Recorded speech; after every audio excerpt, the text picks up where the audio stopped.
Pleasant evening, everybody. Welcome to this amazing fireside chat with our amazing author today, Dr. Lisa Mary Pierre, and all of our friends and families getting together. This is a lunch, and whenever we have a lunch, this is a moment of pleasure, also good food for thought and for our soul. And today we will know better Lisa. Of course, we can go through the guide to the journal and also have a conversation with her, but this is the best moment where we gather together. If you go back home to Haiti, this is what we do. Under the mango tree, we gather and we tell our stories, tales and who we are. Today we will do it through technology via Zoom, but our words will carry forward. Welcome. My name is Roosevelt Jean-Francois. I will be your moderator today.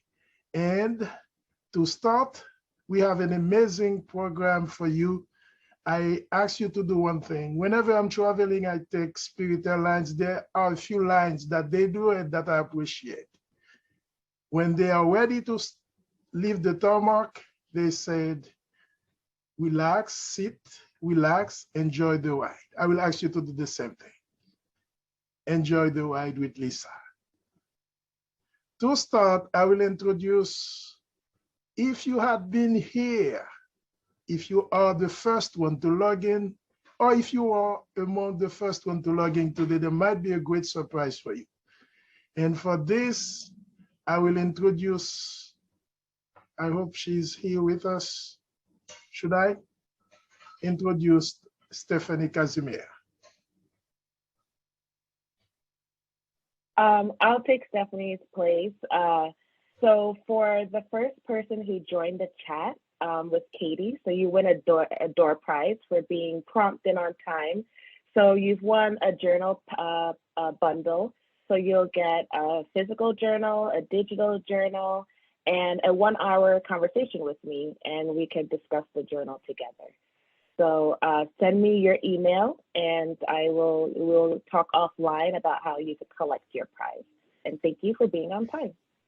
What a great prize! Not only you have the digital version, you have the real paper book, and as well a 1-hour conversation with the author. Amazing! Congratulations for this prize, and I hope you take great advantage of you being early and wise.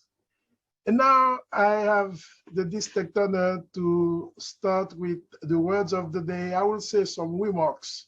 And for this, I will introduce Dean Moore.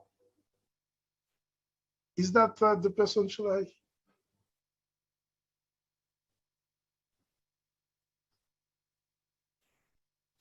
Good afternoon, everybody. I'm just excited to be here. I've watched a great friend of mine, Lisa, come into her own in a number of ways.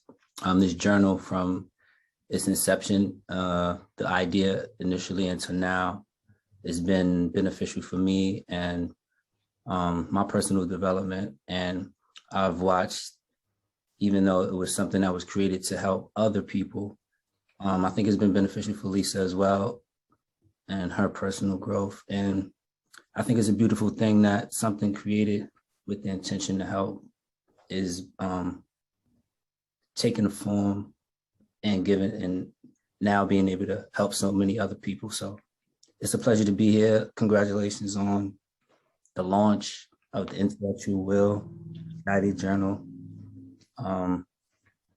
Yeah, congrats. What an amazing way to start with short introduction. And it's all about connection. It's all about who we know, and to follow the journey of this person who is today an author, I would say an accomplished author, because I have the distinct honor to read those words every first of the month. And now to start, let me introduce for a few words, US Levin. Good afternoon. I've had the pleasure of knowing Lisa for several years. We met at a writing workshop and continue to meet. In fact, it is the group Lisa mentions in her journal. During these years, I've witnessed her growth as a writer, developing a flair for engaging the reader with vivid descriptions, compassionate ideals, and eye-opening thoughts. But more important, I have shared a small bit in her search to become the dreamer who has made her dream come true. Lisa always had words of wisdom, and now with her guided journal, others can benefit from her journey to deeper self-understanding. In this book, she never hides her difficult times from the readers, allowing them to feel a connection, respect, and courage to learn and follow her path for change. The quests in the Intellectual Will Journal remind me of a roadmap of unfamiliar territory. It guides you to follow the roads laid out and helps you realize you can reach your final destination, your goal, your dream, and believe in your choice. This publication is a guide for all ages. As a former educator, I see sections being used in the classroom to promote small group work, listening skills, expressive language, sensitivity skills, and encouraging children to ask and answer questions in a thoughtful, kind way. In my life, my teenage children would benefit from the exercises. Life is confusing and full of self-doubts during these years, and being able to see that when there is a will, there is a way, the intellectual will, we can help them navigate making choices. And me, in the afternoon of my life, I continue to explore engaging in self-discovery, wondering how I can make those dreams still come true. The Intellectual Will Journal will give me the framework to figure out what is possible and have a good time in the process. I'd like to end with a poem I found. The author is unknown, but it seems to sum up the journey of which Lisa writes. I choose to live by choice, not chance, to be motivated, not manipulated, to be useful, not used, to excel, not compete, to choose self-esteem, not self-pity. I choose to listen to my inner voice, not listen to the random opinion of others. Lisa, you're terrific, and good luck with everything. Thank you. Thank you, Iris. I would like you to do me a favor. If you look at the bottom of your screen, you'll see some reactions. If you really appreciate Iris' words, I would like you to put some hearts, some red hearts, the same color that Lisa is wearing today, because we can't express, we said, where there's a will, there's a way. And you mentioned the afternoon of your life. Who knows? Sometimes it's better when it's closer. Now, let's hear from our next speaker is Aida Amusia. Thank you for, yeah, I'm really excited, and I'm a little bit choked up after that really wonderful introduction, Iris. You said it in a great way, summing up kind of us as friends and people seeing the journey that Lisa had come across. I met her in grad school, and I actually saw the growth and was exposed to this, to the Intellectual Will as a workshop that we did in 2019. And it was a moment that I think is very similar to what Lisa describes at the beginning, being lost, confused, not really knowing where is the next step and why should we take it. For myself, as a finisher the PhD and what doing next. And I think that going through the exercises that were so thoughtful that Lisa has done helped me a lot in clarifying what I wanted to do and finding that purpose, which is sometimes we get lost, there's so many different priorities that come from outside, and we don't listen to our inner thoughts and inner really kind of, I would say, desires. What do I want to do with my life, and what's going to be my legacy? So I thought that, yeah, so I appreciate really going through the workshop, and it's been a pleasure actually getting to see it go from a workshop to an actual guided journal. And I've seen the electronic version. I'm really excited to see the paperback too, because I don't know. I think it like translated really well in a guided journal format, and it kept really the very good intentional and personalized aspect for the exercises and kind of make you think through every one of them. So I really am glad and excited and proud to be here today to share my thoughts on a wonderful journal that my dear friend Lisa made. So thank you. Please elevate your hearts for Ada Amusia. Very great conversation. We will start our conversation now with the author, but before we proceed, I will start with some house, just to make sure that we take great advantage of this moment. I will ask you to put yourself on mute if you are not speaking. And of course, if Lisa said great things, just put your hearts for her. This is a way to show appreciation. Once again, welcome to this Fireside Chat. Lisa, Intellectual Will. Amazing title. Amazing title, I said. Why? Because it's 2 words, very easy to remember. A great hashtag. You mentioned Simon Sinek, everything starts with why. I will ask you the very same thing. Why? Well, I have to first give kudos to Dean for the name Intellectual Will. I had a clunky first name. It was a goal attainment system. And he was like, it sounds like it's an intellectual will. So because of him, we have a catchy name. And so the why, I guess, is it came about because I was asked the question.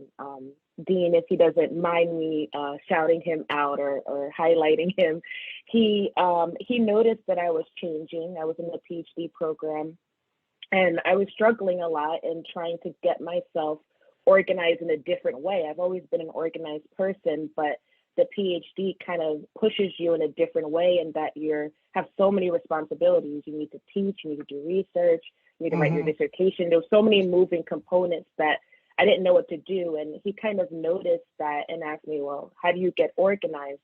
And as I've been reflecting, I realized the question was a little bit deeper than that. I think he was asking, how do you find your way? And so I was writing to him some bullet points. I was like, oh, you need a calendar. And he was like, I don't get it. And then I was like, okay, I don't understand why he doesn't get it. It's very clear. But then I started to realize that it's more than that. It's like, I always describe it as when you ride a bike. Someone might tell you just pedal, but then before you pedal, you need to find the bike. You need to pick it up. You need to take the kickstand off. You need to put one foot over. There's so many different components. So then I started to write that out. And that was the birth of the intellectual will, and him saying, it's like an intellectual will. That is a great analogy, biking, because at the end of the day, if you can just bike, you can do anything else. But one thing that I observed, that is an observation, it all starts because someone asks for help. And you said if your mouth is not closed, you can open it and ask, why this moment? And sometimes in life, some people call it turning points, defining moments. There is a moment in your life when you decide to take awareness of you and others. And that was for you that moment. Define that moment for us. I think I felt, if I had to define that moment, I would say I felt pleased, I guess. And I felt like I could be of service. I think a lot of times you don't notice what's in your mind. Like I had no idea that I had this in me. I didn't even know that I had a system or a process. And so I think a lot of times, a lot of us, we have things inside of us that we know, and we don't even realize we know it because we're doing it so naturally. And just taking the time to kind of write that down and share it, I think can help you articulate what's in your mind. There's a lot of things in our head that we don't even express and get out. And if I had to think of just a defining moment, when I first started my PhD program, I transferred schools and I was at Michigan State, and I was adjusting. I was at Arizona State. It was warm climate, and I went to the extreme, Michigan, Lansing, where it's extremely cold. I had several deaths in the family. And I was just like struggling to figure out like, why am I here? Why am I still in school? And that's when I started to ask myself. I had some people ask me if I was PhD material or why are you in this program? And that really stressed me because I also was starting to wonder, why am I in this program? And I think that was a key moment where I just started to ask myself these questions. Why am I here? What do I value? And how do I figure out why I'm on this planet and what is my purpose?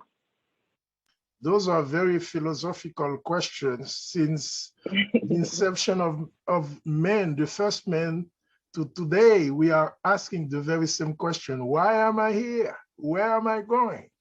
But I will go back.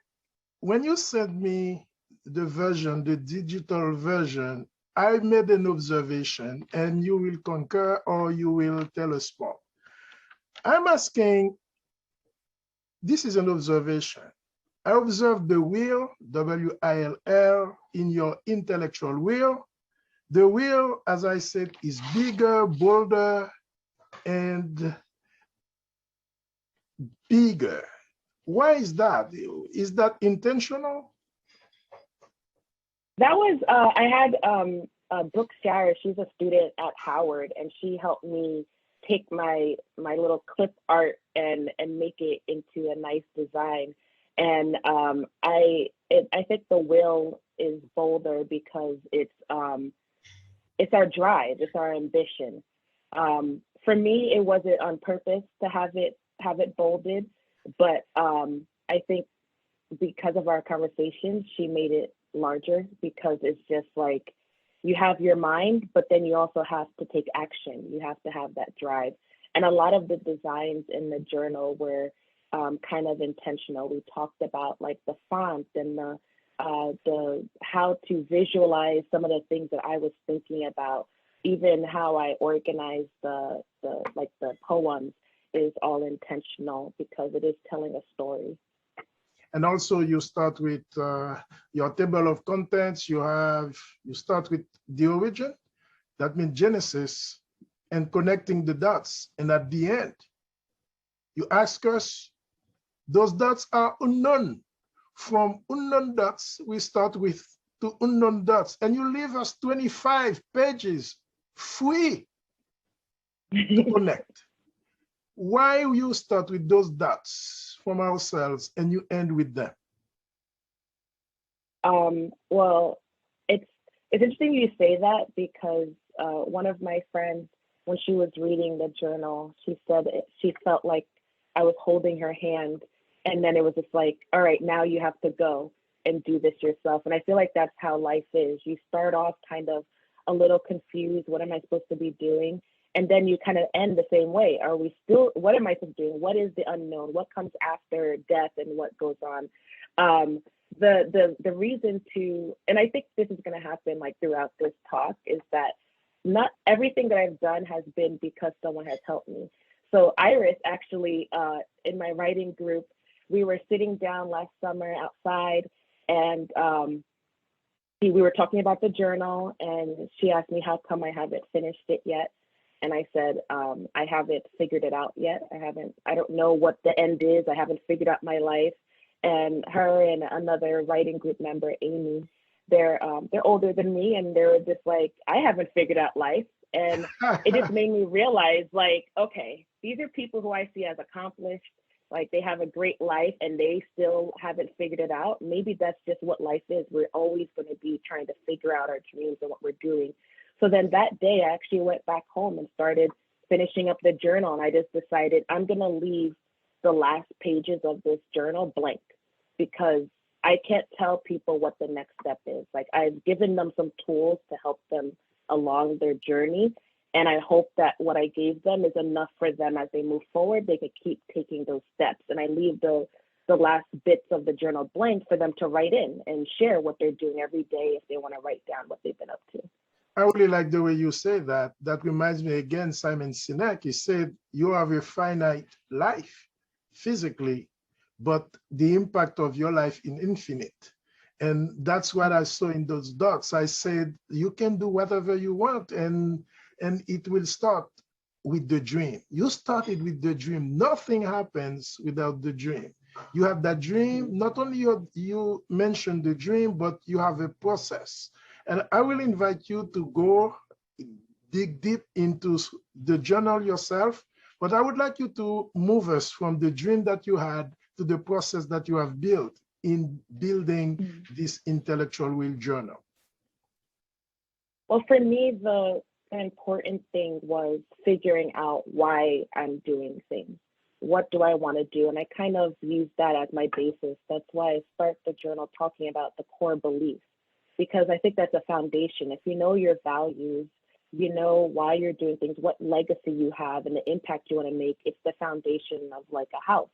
And so for me, I kind of use the tagline that this journal is a blueprint for overthinkers, because I think through things a lot and sometimes I get stuck. But something that's been helping me is that because once I know my core beliefs, it's like a compass, that even if I'm stuck and I don't know which direction to go, I know that I have my beliefs, I have my values, and that helps me make a decision. So when I'm at a road and I'm trying to figure out if I want to, say, work for another company, I might say, will this support the values that I have, the long-term goals that I have, the legacy that I want to make, the impact? And if it's no, then that helps me make the decision. I don't have to think too much about it anymore. And so that is the core of everything, just figuring out your beliefs and your foundation. And then from there, just breaking down your goals and getting it organized. A lot of times it's daunting to think about a big goal. Like, say your goal is to end poverty. That's huge. How are you going to do that? That's overwhelming, and you get stuck because it just seems so daunting. But if you break things down into pieces and say, all right, to end poverty, I need to first figure out what type of poverty I want to end. Maybe you need to get a degree in something. Maybe you need to get a certain job and meet certain people. Now that you've broken that down, you can start breaking it down into further pieces and using a calendar, getting tools that you might need, whether it's digital or analog. And the most important thing, and which is what I do kind of like at the end of the journal, is reflection. Because it's so easy to say you have a goal and then forget about it and then get down a rabbit hole, get distracted. And so it's always important to continue to reflect and review what you want to do to make sure you're still on track. If you just join us, I'm having a fireside chat conversation with the author of the journal Intellectual Will, Dr. Lisa Pierre. She went over how she studied this project, which because someone asked for help. But one thing that I've discovered, and you will when you go through this journal as well, you mentioned, Lisa, and I quote you, I believe I was lost because people told me that I was lost. I gave power to their words. I've since been on a journey to reclaim my power and reframe my original dreams. Those people, they might be close, they might be far away. They put things in your mind that might sometimes give you some doubts. How did you reclaim your internal power when you are in conflict with those external power shooting at you? That's a good question. I'm not sure. I think I had to. You're right. All the questions are good. I think when you say it's a good question, you don't know how to answer it. So I'm kind of like winging it right now. I really think I had to fall flat on my face, like burn out, fall flat on my face to realize like this is not the way to go. This is not the route to take. And it was important for me to stop like looking at other people for validation. And I think it's something that like when you're unsure and you have big lofty dreams, at least for me, it's like some of the dreams and ideas I have, I don't see them other places. So I'm unsure, like, is this the right way to go? And when you're doing something different, and I think if you're a type of person who's kind of like an early adopter or a visionary, people look at you as quirky, weird, strange, what are you doing? And they're going to start saying things to you like, that's not right. You shouldn't be doing that. And for me, a lot of times I started to believe people because they were in positions of authority. So they had in positions of power. So for me, it's like they must know what they're talking about because they made it to this certain place. But then, like, looking back, I realized like nothing in life would get accomplished if those visionary people didn't just ignore all the naysayers. And so I think for me, the biggest thing or wake up call was just burning out, being stressed, and realizing like I couldn't continue this way, because if I continued worrying about what other people were thought about me and staying up late, like worrying about it, I would pretty much die and stress myself out to death. So I think it was that kind of maybe the innate feeling of survival that we have as humans, that we just want to survive. And I wanted to live and survive, and I had to just start figuring out. And I looked at books, I was meditating, I went to therapy, I'm talking to my friends. It was like a lot to figure it all out. You read, you listen, podcast after podcast, quotes after quotes. What amazed me in your journey is the way you comment the English language. You write simple, even myself could understand very easily. I didn't know to have my big dictionary, because usually when I'm reading, I have to have a dictionary where I go through words. I have to have a French dictionary to see their equivalent in French, but it's very easy. How do you write? The process of writing. You have your blog every first of the month that, thank you, that you sent to your followers, or at least to me that I received it. The process of writing. And also, they say that it takes Jenny to take something complicated and to make it simple. You show us that you have genius. Tell us about your writing process. Thank you. I appreciate that. My seventh grade English teacher, Miss D, said that when you write, you should write like it's like an alien came to this planet and they had no idea about the topic, and you need to write so that they understand. And so anytime I'm writing, I assume that someone knows they don't know anything. They're new to this planet. So that's always a goal of mine, is to write in that way, is that to make it as simple as possible and as clear as possible. I think in terms of word choice, I actually don't use large words and big words, so maybe that's why I'm writing that way, even though I know the words. But I've always found it difficult when I'm reading certain things, and it seems like jargon is just like one word is jargon, the next word is jargon. It's just like a whole sentence of jargon, and it makes no sense. So I think it's just a pet peeve of mine when I can't understand something, and I just want to make sure everyone can understand. And my writing process, I always say I write a lot in my head, and I'm always like thinking in my head of what I want to say and how I'm going to say it. So if I'm on a walk, I'm thinking about something, and the minute a story or a phrase pops into my mind, I save it and I start thinking about how can I add more words around it.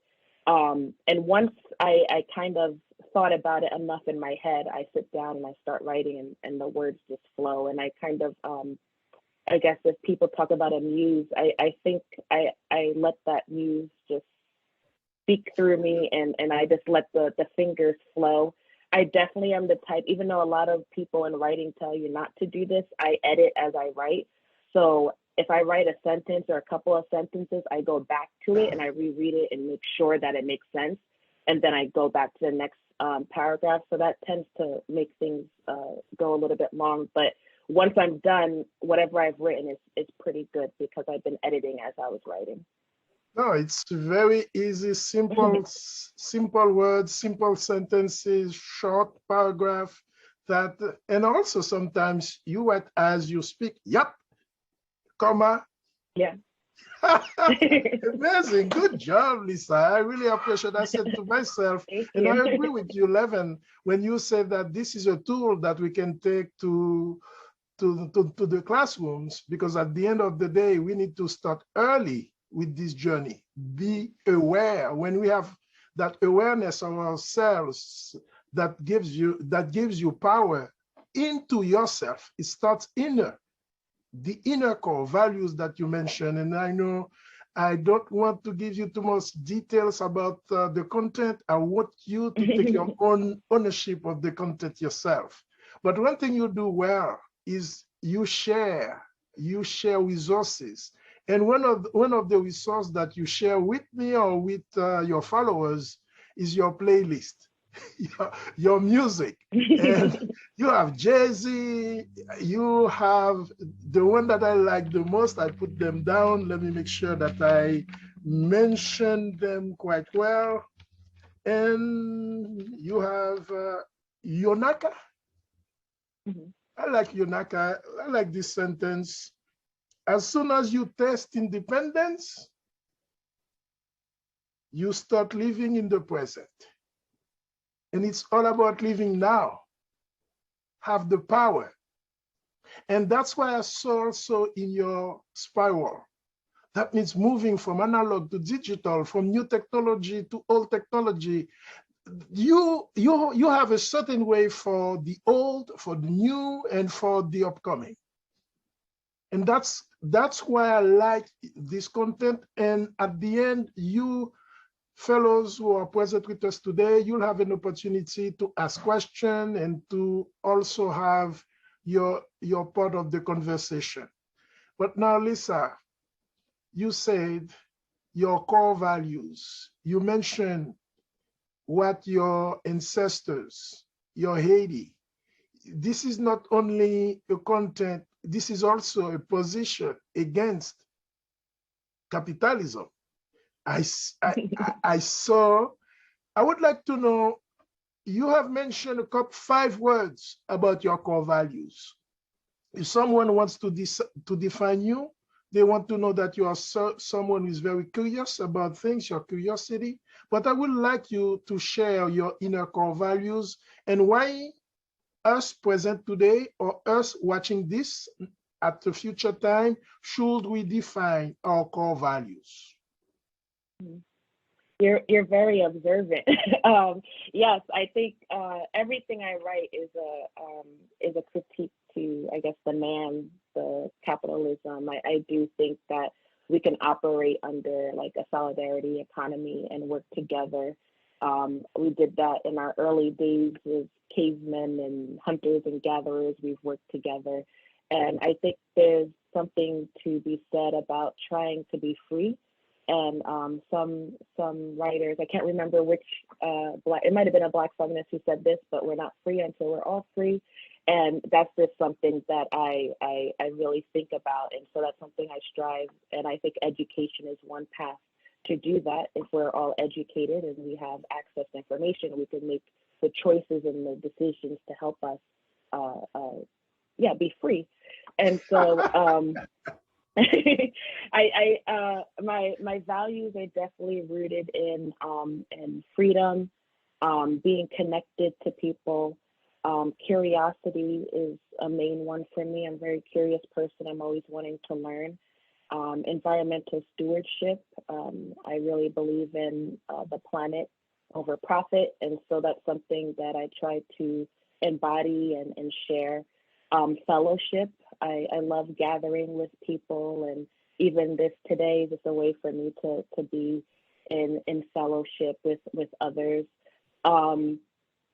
Growth. I always think growing is important because that's just what life is. We're always growing, whether we see it or not. There's slight changes being made all the time. I have a couple of good questions coming. I don't want to interrupt. I'm very okay. Before we share, but Darnell just said, how is your journal related to Haiti? Well, I think everything I do kind of relates to Haiti. I'm very inspired by Haiti. I think of them as the pioneers of liberation. And so everything that I'm doing is inspired by something dealing with Haiti. When I'm writing, I'm listening to Haitian music. I'm listening to Rara, I'm listening to Zouk, I'm listening to Compa, and it keeps me going. The playlist that I made for the Intellectual Will, you'll see there are a couple of Haitian artists on there. And I'm very inspired by the culture, the music, the idea of working together, resilience. And so, yeah, I guess the journal is related to Haiti in the sense that, like, I'm inspired by the idea of helping people get free and working on that, no matter what, always pushing to freedom and always wanting to have that done. And in my biggest moments of stress, it was actually a song called Gaia by Michael Bruin that really was like my slogan or my theme song.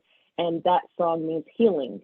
And so a lot of songs, if you listen to Haitian music, a lot of the roots music is about protest, it's about empowerment, it's about strength. And so that using words to empower people and to encourage them is something that I always want to do. And also part of the proceeds of this book will go to an organization which is working in Haiti. I think this is part of a way that this book is also related to Haiti. Would you like to talk about that? And I invite you, fellows, if you're on this call or if you're watching this, I invite you to purchase not only the digital version. Myself, I'm old school. I want to have the paper in my hand. I want to underline. I can read, I read it, but this is torture me, Lisa. You tortured me. You tortured me to read 100 pages on my screen, but I did it and I enjoyed it. But now when I sit, I'm sipping my coffee and I can go on my book and underline what I like.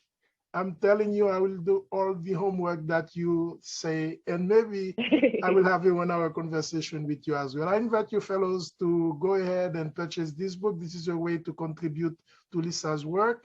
And do you have the last words before we take other questions from our amazing audience today?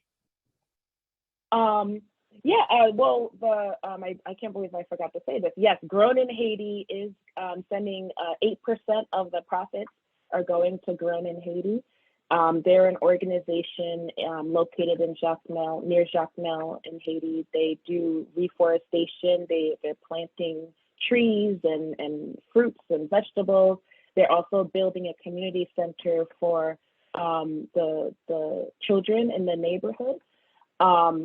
I see a question about the 8%. Yes, 8% is very specific. I originally was going to do 1804 because of the revolution and the independence, but then I realized that's a lot. And so I just cut it to 8, and 8 is still a lot. Most people only give 1% or 3%, but I'm sharing the profits because I feel out of the 20% that people usually take for books, 8% is going to Grown in Haiti. So I'm sharing most of the profits with them because I just feel like, it's important to me to share that. And there's always enough to go around. And so hopefully one day this journal will go viral and it will make so much money that they can get a lot. I really like the way you put it. I'm sharing the profit because at the end of the day, even if we don't want profit, but we need profit. And I'm so happy that this is part of the sharing economy. That means now you want to make a difference. And there is one question from Stephanie that I would like to ask you. What age group demographics do you see this journal being for? And since it's written so clearly, which is a compliment for you, is it something you see young adults utilizing? Yeah, I think anyone can read this from, I would say probably high school, maybe middle school if they're an advanced reader. Not advanced reader in that they can't read the journal, but some of the questions they might need some help thinking about. But I definitely think high school all the way up to 50s. It's really just about asking yourself questions. Journaling, I don't think has an age group. When you look for journals in the bookstore, they're not in the young adult, they're not in the children's section, they're right in the middle. So I think any age can go through and ask themselves these questions. I do think the younger age will need some help. I've done the journal with high school students, and they were receptive. I've also kind of tested out working the journal with a 9-year-old. I had to switch some words around. Like, I didn't say to her, "What's your legacy?" Because, you know, that's just, what is your legacy? I had to just say, like, "Oh, if in 5 years from now, or when you're 50 years old, what do you think the world should look like?" So asking questions like that. So I do think it could be used for any age group. We just might need to modify it a bit. Coming about what others thought about you, but the turning point was when you gave your power away, as I mentioned, but you let those words ruminate and ruminate and ruminate and ruminate. I like your ruminating of ruminate. What is a great way to put emphasis when you let fear get the way? I haven't taken the time to see how I can put in my head so easily words and pictures. So I commend you for that. Congratulations for this amazing piece of work, and also all the resources you give at the end. I invite you fellows to go ahead and grab Lisa by the thought, and not here, but here. That's what I invite you to do. And also thank you, Aida, for your amazing work on the chat. You gave us the organization that Lisa is supporting, GuanInHaiti.com. I invite you to click and to know more about this organization.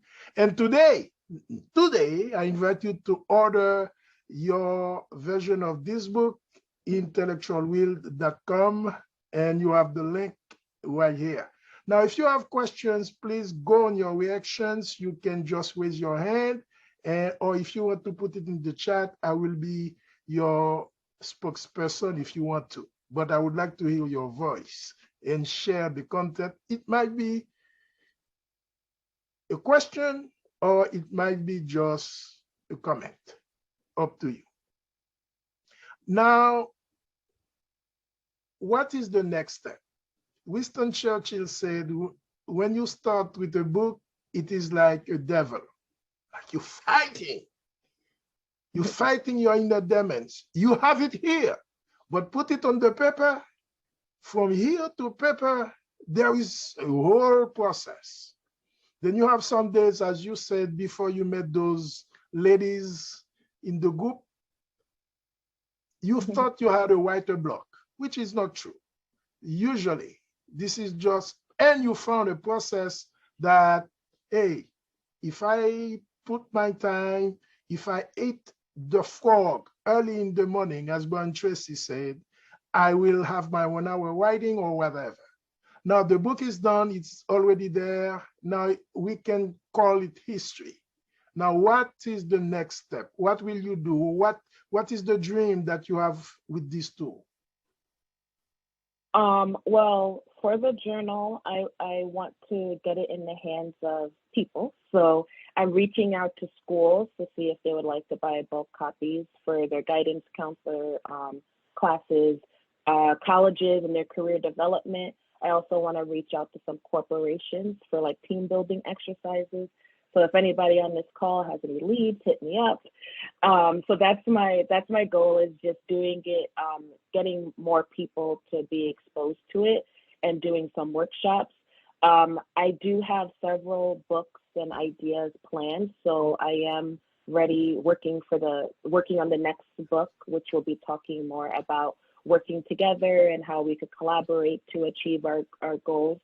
So this is not the last book you'll see from me.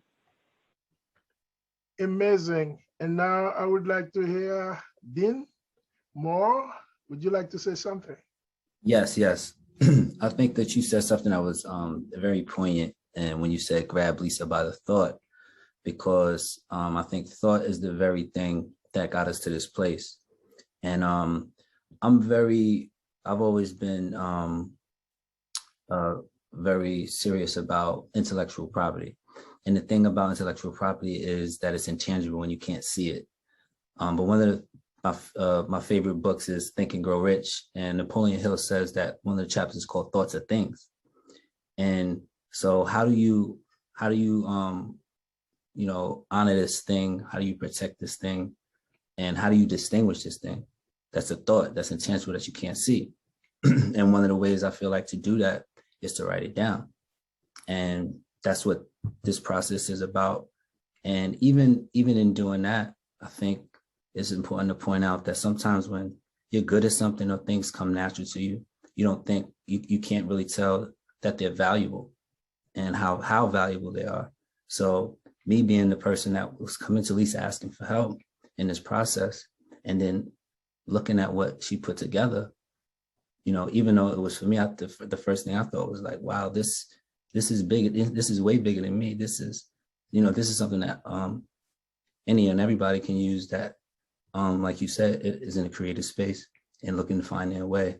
So, yeah, I think it's just really important to take notice of how important it is to distinguish things that are intangible by writing them down, and to, like Lisa said, have a process and reflect on those things, because everything that I have that's valuable, that I care the most about, is probably something, was probably started out as an idea or a thought, and it came to fruition because I either remembered it or wrote it down. Some of them I forgot, so some got away, but the ones that I've been able to hold on to is because I wrote them down.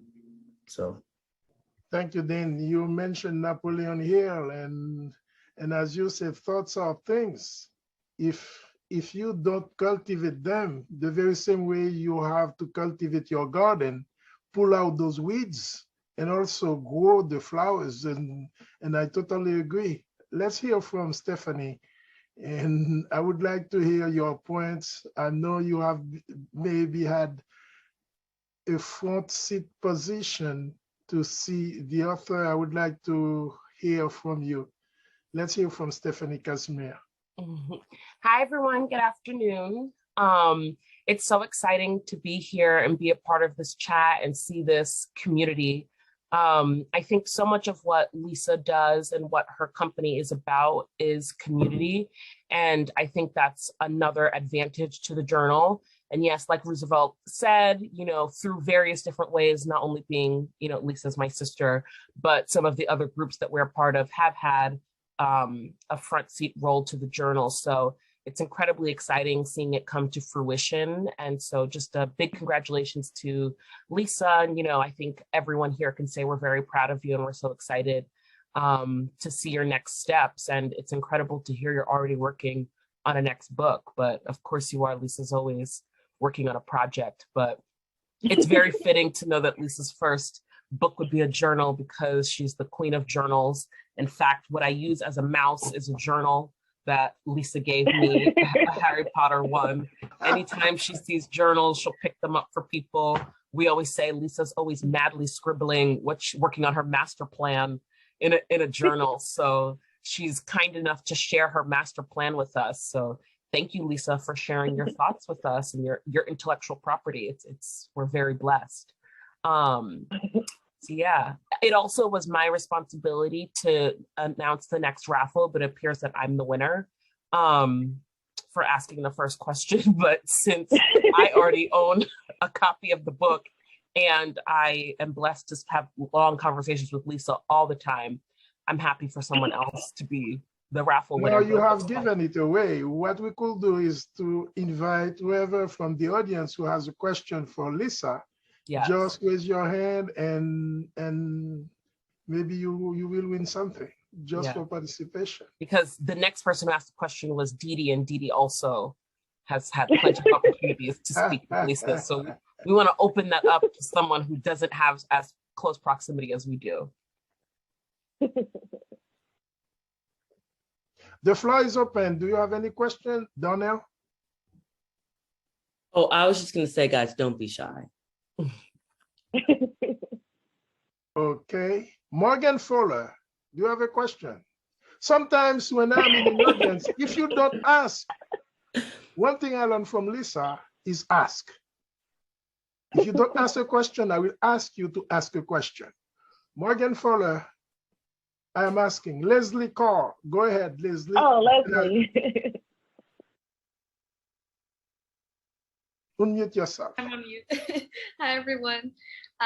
First off, congratulations, Lisa. I know we had this conversation, and in one of the meetings that we had, you just changed the way that I organized my schoolwork, my work, the work that I do on a daily basis. So I just want to thank you for that. I think it's been amazing, and I definitely want to be on this journey of discovering what works for me. How can I stay organized, and what can I improve honestly in my life? Because I feel like as I got into school again, and now I have my job and I have some volunteer work, it's definitely been a lot trying to balance everything. So I'm looking to learn. And I guess my question to you would be your recommendation for somebody who is, one, always on the go, but also enjoys to write things down.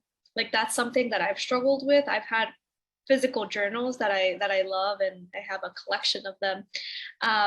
But I also feel that the accessibility of having something online is good for me. So I'm trying to figure out, should I do physical? Should I go online? And if there is a way to do a combination for the two, I would ask for your recommendation on that. But congratulations. Yeah. Thank you. Yeah, I actually talk a little bit about that in the journal of doing digital, analog, or what I would say is hybrid. And I would consider myself like a hybrid person. I have my physical journals, but I also use digital tools. And so I have a note app on my phone. And whenever I'm on the go and I'm sitting somewhere and a thought passes through my mind, I write it into the digital notes. And so the digital notes have things that live in my digital notes, but sometimes I transfer it to the physical journal, but I have both. And so I know there's tools out there where you can, there's like tablets where you can write on the tablet and then it transfers places. I haven't used those, but for me, the easiest thing is writing in my notes. I use standard notes only because I'm very big on like privacy stuff. So it's encrypted, it's open source and non-profit, so I like that. But other people, I think you have apps on your phone for notes, and you could just use that, and it saves to the cloud. I also sometimes have used, my favorite notebook place is called Baron Fig, and they make these small notebooks, and they're really thin, and they could fit in a pocket, a purse. So if you really do like writing, I would just say get a smaller size notebook if you don't want to use a digital option. And you can still take that on the go with you because some of the notebooks are thin enough, you can put it in your back pocket. Thank you. Very good question. Do we have another question? Okay, thank you, Leslie Carl. Ashley Woods, how are you doing today? Just say hi. Hi, I don't have a question, but congratulations, Lisa. For those that don't know, Lisa, me and her were roommates freshman year at Spelman, and it's so beautiful to see the woman that you are today and the woman that you're stepping into as well. It's so beautiful to have known you back then, and to see you now. I pray that this book goes into the hands of all that need to read it and be inspired by it. I pray that all roads are open for you. So whatever connections that you need, I pray that all of those connections come with ease and that this just propels you to do all of the work that you have going on in your head. So yeah, congratulations again. Go Jaguars. Every good thing has an end. Every simple good thing has an end. And now we are at this end of that fireside chat. We thank, first of all, Dr. Lisa and Pierre. We also thank the speakers today, those who started the conversations, and also all of you for your participation. Lisa, your last words. Yeah, thank you. I kind of had some words that I wrote, but now I just am gonna speak on the fly. But I really appreciate everyone coming today and listening. You brought tears to my eyes and you've made me laugh, and that really makes me happy because it's just important to me to have community and just to have friends gather. And so I just really appreciate you listening to me share my journey. And like I mentioned, I'm going to continue writing. I see this as the first stage of talking about how do you figure out your dreams, and then I want to talk next about how do you share your dreams, how do you work together to create dreams, and ultimately I want to help us create change because there's a lot of change that we can make in this world, and I'm hoping that these tools can help you do that. So thank you again. I plan on in the spring, when the physical journal is ready, I want to have a journaling in-person event. So hopefully you all can come and we'll sit together and journal and write and laugh, listen to music, eat all the good things. And yeah, I really appreciate you all. I hope you have a wonderful day, and thank you for spending your Halloween, an hour of your Halloween with me. I know some of you are probably recovering from parties this weekend, or maybe you're going trick-or-treating with your kids. So I really appreciate that. Thank you very much. We ask you your permission if we want to share this content with some other folks in any other, and we say thank you, and this concludes our conversation today.